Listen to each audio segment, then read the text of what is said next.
না, আমার মনে হয় রান আরও 15-20টা রান যদি করতে পারতাম ভালো হতো। বাট আমরা যেভাবে প্ল্যান করছি বোলিং অনুযায়ী ওই প্ল্যান অনুযায়ী করতে পারিনি। বোলিংটা যদি ওই প্ল্যান অনুযায়ী করতে পারতাম তাহলে আর একটু বেটার হতো আর কি। কিছু ক্যাচও করেছে, বিজয় করেছে, সেটা তো একটা ভাই দরকার। জি, ওটা একটা ফ্যাক্ট বলতে পারেন যে ক্যাচগুলো ধরলে হয়তো বা বিজয় ভাই আর্লি আউট হয়ে যেত না, বাট রাব্বি ভাই হয়তো ক্যারি করতে পারেন, এটা ভালো দিক ছিল আমাদের।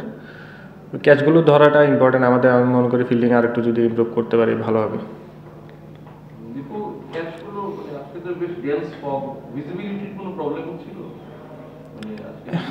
জানি না কার কাছে কেমন, আমার কাছে একটু লাগতেছিল, একটু কুয়াশা বেশি তো ওই জন্য একটু সমস্যা লাগতেছিল আর কি।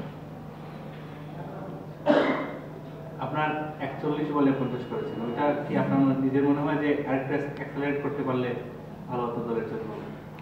আমি যদি আর একটু ক্যারি করতে পারতাম পুরো, তাইলে হয়তো বা অনেক কিছু কাভার করা যেত। আর ফার্স্টে তো আর্লি 2টা উইকেট পড়ে গেছিলো, লিটন ভাই আর তামিম ভাই, তো ওই সময় চেষ্টা করছি যেন আর উইকেট না যায় আর কি, আমরা যেন একটু ডিপে নিয়ে যেতে পারি, ওইটাই চিন্তা করছি, আর কিছু না।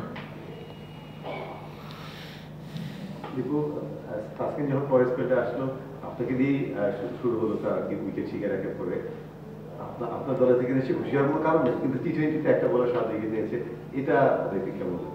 এটা তো অনেক অ্যাপ্রিসিয়েট ব্যাপার, ওনার জন্য অনেক ভালো একটা দিক যে 7টা উইকেট নিয়েছিলাম মেবি আজকে, খুবই ভালো বোলিং করছে উনি ওই টিমে, ওনার মধ্যে মানে ওনাদের যারা টিম ছিল আর কি, বলার ছিল ওদের। তাসকিনের বোলিংয়ে কোনো চেঞ্জ দেখছেন? মানে সে তো উনি তো ধারাবাহিকভাবে ন্যাশনাল টিম যেই ফর্মেটেই খেলছে ভালো বোলিং করছে, উইকেট পাচ্ছে। আপনারা নিশ্চয়ই ইনিংস ব্রেকে তার বোলিংয়ের কোনো কথা কি হয়েছিল আপনাদের ড্রেসিং রুমে, যে সে একজন বোলার 7টা উইকেট পেল, প্লাস ধারাবাহিক গত ম্যাচেও সে উইকেট পেয়েছে, সব কিছু মিলে তাসকিনকে নিয়ে কোনো ডিসকাশন বা কোনো কথা হয়েছিল? না, উনি তো অবশ্যই ভালো বলার, আমরা জানি লাস্ট আপনি টি-20 বলেন বা ওয়ানডে টেস্ট যেখানে খেলছে উনি ভালো খেলছে, তো আজকেও খুবই ভালো বোলিং করছে, ওনাকে অ্যাপ্রিসিয়েট দিতে হবে। যে এমন না যে উনি হয়তো আমরা উইকেট অনেকগুলো দিয়ে আসছে, উনি অনেকগুলো উইকেট নিয়েছে, লিটন ভাই বলেন, তানজিদ তামিম যেটাই বলেন, অনেক ভালো বোলিং করছে আসলে। ওই উইকেট আপনার জন্য ওপেনিং যদি তার একটু রান পেত, গতদিনও তার 2 রান পেয়েছিলেন, সেটা কি ডিফারেন্স কিছু করে দিয়েছিল? আপনাদের রান যেটা বলুন যে একটু কম হয়েছে, ওপেনিং আজকে রান পাননি, গতদিন একটা ভালো স্টার্ট ছিল। অবশ্যই স্টার্ট পাইলে তো সব টিমেরই ভালো লাগে, আপনি ওপেনাররা যখনই স্টার্ট করে দেবে এটা আমাদের জন্য অবশ্যই ভালো দিক, কিন্তু হয়তো বা আনফর্চুনেটলি আজকে হইতে পারেনি, স্বাভাবিক, প্রতিদিন একটা ব্যাটসম্যান ভালো তো খেলবে না, এটা একটা জিনিস আর কি।